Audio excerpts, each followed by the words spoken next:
you remember last month as, fires really started roaring across the Superior National Forest and into the Boundary Waters Canoe Area Wilderness, and there was, a scramble to get people to safety, including kids at some YMCA camps, some other groups that were out there.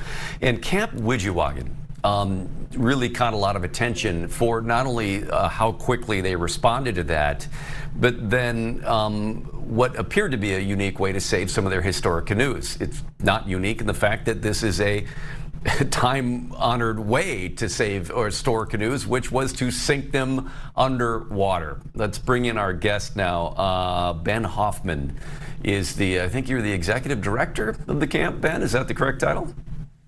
That's right, Rob. Thanks. It's good to be here with you. Yeah, appreciate you joining us. What is the status of the camp on, was anything harmed, and, any damage to that? Is everything kind of returning to normal there? Campers coming back? Where are you at now? Great news. Well, after we prioritized the safety of our campers and staff, we just used our emergency procedures and protocols to just go down the track of what makes Widji, and, Wood Camp's Canoes was on that list. Yeah. And so, grateful to say with the support of emergency services and all the firefighters, we were able to move back into normalized programming at the beginning of August. Okay. So welcoming campers to the site and utilizing our space, having these life-changing experiences and growing as people and as leaders. Was there any impact on the actual property of the camp at all from those fires ultimately? Gratefully speaking, we did not have any fires like in what we were needing to do. So we were, in that spot in the set evacuation phase that we knew that if we got the sign, we'd have to leave in 15 minutes. So we wanted to make sure we were, 110% ready, that we were going to be as confident as we could. Yeah, I heard great things about the efficient and prompt evacuation, get everybody to safety.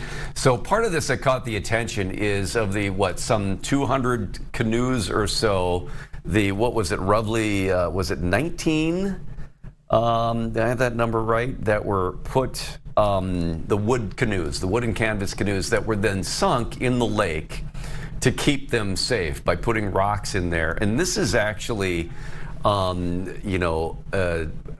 long, aged tradition of, Native American tribes, et cetera, as a way to store canoes. Tell us about what was done. Sure. And you're spot on. It was 19 wood canvas canoes. We have over 200 fleet of boats in general, and then we have over 100 wood canvas canoes. So what we learned through this historic practice is that it works, and that we wanted to support, what the heritage of our program. And this is something that campers will remember for the rest of their lives, is knowing which number boat they actually took with them on their trail experience. And so what you're, be able to see that, in some of those boats, the canvas actually was sort of ready for their repairs. And so that was another reason why we sank these particular boats. And so as we removed them from the water, not only was it, a lively experience, but it was also something about just restoring, what we're expecting for continuing, Camp Widjiwagon as we approach our 100th anniversary in 2029. And to really celebrate that. And in this case, this is going to enable us to repair these boats even faster now, which is pretty exceptional. Yeah, and some of these boats are, how old are they? These wood and canvas boats. Mm-hmm. Well, thankfully, speaking, we do have boats that date all the way back to 1905. Yeah, and so we have some, amazing history and just so countless memories that are embedded in each one of these boats that, campers and staff have celebrated its use for so long. These are boats that only touch air and water, for example. Mm-hmm. And so we take pride in respecting in our equipment, and that really carries decades of Widji history and paddling them through the wilderness. So again, dozens taken out to other areas to store, but those 19 that were deliberately sunk by placing boulders in them to get them protected underwater. From what I read, refloating them was maybe even easier than sinking them. Well, in this case, it went really well. And so we had the opportunity to just, you remove each rock from the bow and stern, gently, and then, the boat just begins to float. And then all of a sudden it's a swamp canoe, which, every single one of our counselors is trained to take the water out of it. And so it's ready to go. And so now, in that surprising turn, being underwater help prepare these canoes for the restoration work ahead to get more people out paddling the waterways. Yeah, I mean, again, they're built for the water, so there's no reason they can't be built to be stored underwater. What restoration work then lies ahead for these? Again, the ones that were underwater were ones that were in need of restoration already. It wasn't. What does lie ahead for those? Yep.